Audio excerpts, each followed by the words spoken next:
ஒரே ஒரு குகைக்குள்ள போயிட்டு வந்தா பல லட்சக்கணக்கான கோடி மதிப்புள்ள தங்கங்கள் கிடைக்கும் அப்படின்னா உங்களால நம்ப முடியுமா? இந்த உலகத்துல எக்கச்சக்கமான வித்தியாசமான இடங்கள் இருக்கு. அதுல சில இடங்களை தான் இன்னைக்கு நம்ம பார்க்க போறோம். வாங்க வீடியோக்குள்ள போலாம். மொவிலி கேவ் ரோமானியாவோட தெற்கு பக்கத்துல ஒரு குகை இருக்கு. மனித வரலாற்றிலேயே இப்படி ஒரு குகையை யாருமே கேள்விப்பட்டிருக்க மாட்டாங்க. 1986ல் கிறிஸ்டின் அப்படின்றவர் தான் இந்த குகையை கண்டுபிடிச்சாரு.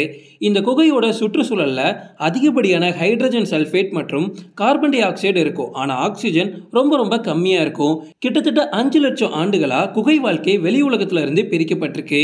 விஞ்ஞானிகள் என்ன சொல்றாங்க அப்படின்னா, இது வரைக்கும் நாங்களே இப்படி ஒரு குகையை பார்த்ததில்ல. ஏன்னா அந்த அளவுக்கு உள்ள வித்தியாசமான உயிரினங்கள் எல்லாமே வாழ்ந்துட்டு இருக்கு. முக்கியமா பல நோய்களை பரப்பக்கூடிய பூச்சி இனங்களும் இங்க இருக்கு. ஸோ இங்க போய் ஆராய்ச்சி பண்றது ரொம்ப ரொம்ப ரிஸ்க். ஏன்னா எங்களுக்கு ஏதாச்சும் ஆனா கூட வெளி உலகம் பாதிக்கிறதுக்கு நிறைய வாய்ப்பு இருக்கு. இந்த குகைக்குள்ள விஞ்ஞானிகள் போறதுக்கே தயங்குறாங்க. உள்ள 37 வகையான ரத்தத்தை உறிஞ்சக்கூடிய பூச்சி வகைகள் இருக்கான். இது நமக்கு தெரிஞ்சது, தெரியாதது இன்னும் எத்தனை இருக்குன்னே தெரியல. லேக் கவாச்சே சோவியத் கிட்ட மிகப்பெரிய நியூக்ளியர் சிஸ்டம் இருக்கிறது நமக்கு நல்லாவே தெரியும். இதுல 11 நியூக்ளியர் பிளான்ஸ் மனித இனத்தையே அழிக்கிற அளவுக்கு ஆபத்தானது, சக்தியும் வாய்ந்தது. இந்த மாதிரியான ஒரு பிளான்ட்டுக்கு நடுவுல தான் இந்த கவாச்சி லேக்கே இருக்கு. இந்த ஏரியோட தண்ணீர்ல ரேடியோ ஆக்டிவ் வேவ்ஸ் ரொம்ப ரொம்ப அதிகமா இருக்கு.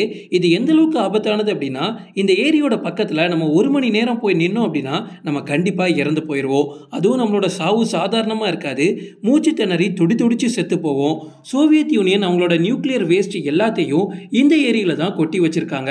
1951ல் இந்த ஏரியில ஒரு மிகப்பெரிய வெடிப்பு ஏற்பட்டிருக்கு.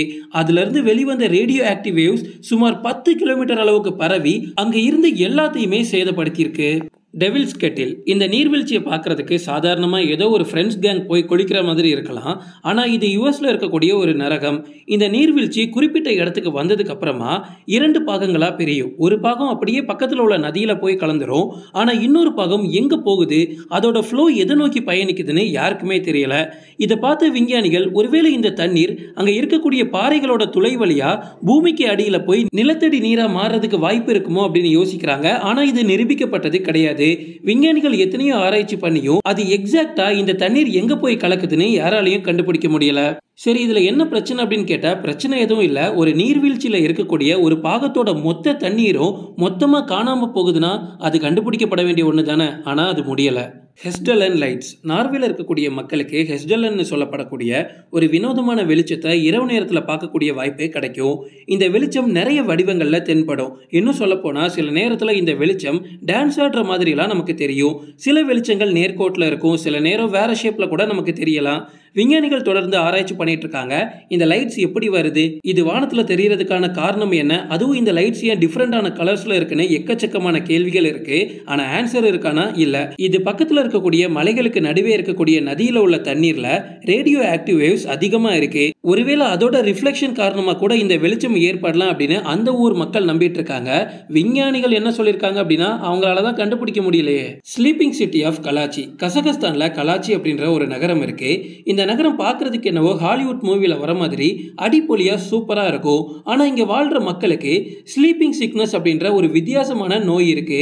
இங்க ரோட்ல நடந்து போயிட்டு இருக்கும்போது, கார் ஓட்டிட்டு போகும்போது, கடையில சாப்பிட்டுட்டு இருக்கும்போதுன்னு இருந்த இடத்துலயே இங்க உள்ள மக்கள் அப்படியே தூங்கிடுவாங்க.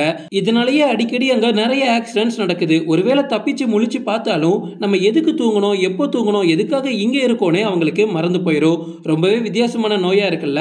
கலாச்சி நகரத்துல இருக்கக்கூடிய நிறைய மக்களை கூட்டிட்டு போய் விஞ்ஞானிகள் சோதனை பண்ணி பார்த்தாங்க. ஆனா அவங்களால இதுக்கான எக்ஸாக்ட் காரணத்தை சொல்ல முடியல. ஆனா அங்க இருக்கக்கூடிய மக்கள் என்ன நினைக்கிறாங்க அப்படின்னா, கதிர்வீச்சு காரணமா தான் நாங்க இந்த நோயால பாதிக்கப்பட்டுட்டோம் அப்படின்னு ரொம்ப பயப்படுறாங்க. டபுள் ட்ரீ ஆஃப் கசார்சோ இத்தாலியில இந்த மலை பிரதேசம் இருக்கு. இங்க உங்களால வித்தியாசமான மரங்களை பார்க்க முடியும். என்ன வித்தியாசம், பார்க்கறதுக்கு சாதாரண மரங்கள் மாதிரி தானே இருக்கு அப்படின்னு நீங்க நினைக்கலாம். ஆனா அந்த மரத்தை நல்லா உத்து பாருங்க, உங்களுக்கு ஒரு விஷயம் புரியும். இங்க ஒரு மரத்துக்கு மேல இன்னொரு மரம் வளரும். அதாவது ஒரு ப்ளூபெரி மரங்களுக்கு மேல செரி மரம் வளரும். கேட்கறதுக்கே வேடிக்கையா இருக்குல்ல. இதை சயின்ஸ் டேர்ம்ல எபிஃபைட் அப்படின்னு சொல்லுவோம். இந்த எபிஃபைட் மரங்களோட ஆயுட்காலம் ரொம்ப ரொம்ப குறைவா தான் இருக்கும். ஏன்னா ஒரே இடத்துல, அதாவது ஒரே மரத்துல இன்னொரு மரம் வளர்றதுனால இதுக்கு ஊட்டச்சத்து சரியா போகாது.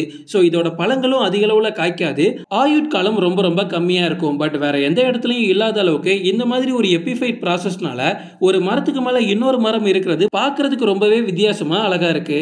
ஓகே ஃப்ரெண்ட்ஸ், இதோட நான் இந்த வீடியோவை முடிச்சுக்கிறேன். இந்த மாதிரி எக்கச்சக்கமான வித்தியாச வித்தியாசமான இடங்கள் இந்த உலகத்துல இருக்கு. ஸோ இதோட பார்ட் 2 வீடியோ வேணுமா வேண்டாமான்னு கமெண்ட்ல சொல்லுங்க. இந்த மாதிரி இன்ட்ரெஸ்டிங்கான வீடியோஸ் பார்க்கறதுக்கு தொடர்ந்து எங்களை ஃபாலோ பண்ணுங்க. தேங்க்ஸ் ஃபார் வாட்சிங். இந்த வீடியோ உங்களுக்கு பிடிச்சிருந்தா லைக் பண்ணுங்க, கமெண்ட் பண்ணுங்க, ஷேர் பண்ணுங்க.